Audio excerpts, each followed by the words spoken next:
پہلے یوری گیگرین جو تھے وہ بنے، اور پھر جے ایف کے نے جو کینیڈی تھے انہوں نے جب اپنا پروگرام سیٹ کیا، اس کا نام تھا مین آن دا مون۔ 28 بلین ڈالر، اگر آپ اس وقت 28 بلین ڈالر بنتے ہیں، 228 بلین ڈالر ہر سال امریکہ نے خرچ کیے چاند پہ پہنچنے کے لیے۔ اب وہ چاند پہ چلا گیا تو اب وہاں پہ ہم کیا کہتے ہیں کہ چاند پہ چلا گیا تو کیا ہوا؟ بٹ بہت کم لوگوں کو یہ معلوم ہے کہ آج یہ جو آئی ٹی سیکٹر جس کو ہم اتنی بات کرتے ہیں، یہ اسی ریسرچ کا نتیجہ تھا جو امریکہ نے چاند پہ پہنچنے کے لیے شروع کی۔ اسی طریقے سے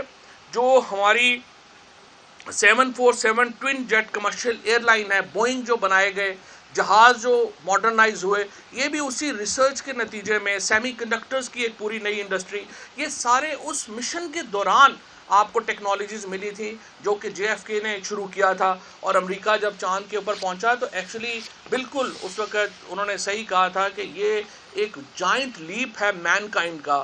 کیونکہ اس کے نتیجے میں ایک بالکل نئے ہورائزنز انسان کے سامنے جو ہیں وہ کھل گئے جو اس وقت سوچ بھی نہیں سکتے تھے۔ اور انہوں نے جے ایف کی سپیچ کا ایک بڑا اچھا ٹکڑا ہے، وہ میں آپ کو بتانا چاہتا ہوں۔ اور انہوں نے کہا کہ بٹ وائی سم سے دا مون، why chose this as our goal? We chose to go to the moon in this decade and do the other things, not because they are easy. آسان نہیں ہے چاند کے اوپر جانا، but because they are hard. Because that goal will serve to organize and measure the best of our energies and skills. Because that challenge is one that we are willing to postpone, and one we are unwilling to postpone, and one which we intend to win, and the others too. یہ وہ خواب تھا جو J F کے نے دیکھا تھا اور جس کے اوپر وہ چاند کے اوپر جو ہے وہ پہنچے۔ اور آج میں مولانا عبدالخبیر صاحب کو شکریہ ادا کرتا ہوں کہ وہ اس کے اوپر آئے۔ یہ مسئلہ ہی نہیں ہے کہ ہم چاند دیکھ سکتے ہیں یا نہیں دیکھ سکتے، اب تو شرعی مسئلہ اگلا جو آپ کو جس کے اوپر سوچنا ہے وہ یہ ہے کہ اگر 2025 میں یا 2030 میں جو لوگ چاند کے اوپر ہوں گے انہوں نے عید کیسے منانی ہے؟ ہم تو کالونائز کر رہے ہیں چاند۔ یہ تو آپ لوگ اپنا جو ہمارے علماء ہیں اور جو ایک مولانا خبیر صاحب نے آ کے اور بہت سارے اور دوسرے علماء جو ہیں جو علم دوست علماء ہیں جو آگے کی طرف دیکھتے ہیں، وہ علماء جو ہیں یہ ان کے لیے ایک نئی راہیں ہیں کہ آپ نے یہ دیکھنا ہے کہ آگے کے جو مسائل ہیں ان کو ہم نے کیسے حل کرنا ہے، ہم نے ان کو اکٹھا لے کے کیسے جو ہے وہ چلنا ہے۔ کیونکہ جس طریقے سے ایلان مسک اس وقت چل رہے ہیں، وہ تو پرائیویٹ ٹورز جو ہیں چاند کے وہ اگلے شاید 10-15 سالوں میں ممکن ہو سکیں گے، تو پھر آپ کیسے جو ہے اس سچویشن کو کیسے کیٹر کریں گے؟ سو اس چیز کو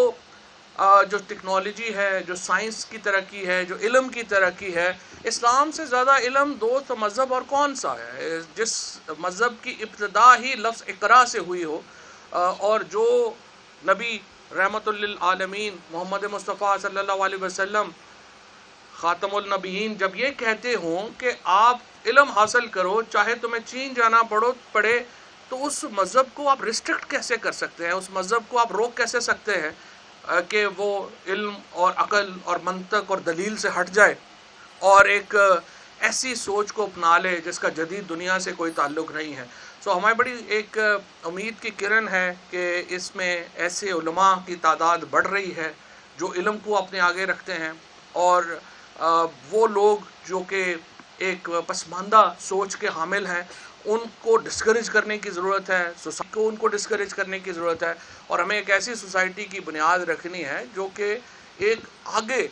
سوسائٹی کی اوپر جو نظر ہے وہ ہم رکھ سکیں۔ اور مجھے امید ہے کہ آج کی یہ جو ہمبل ایفرٹ ہے ministry of science and technology کی، it will go a long way,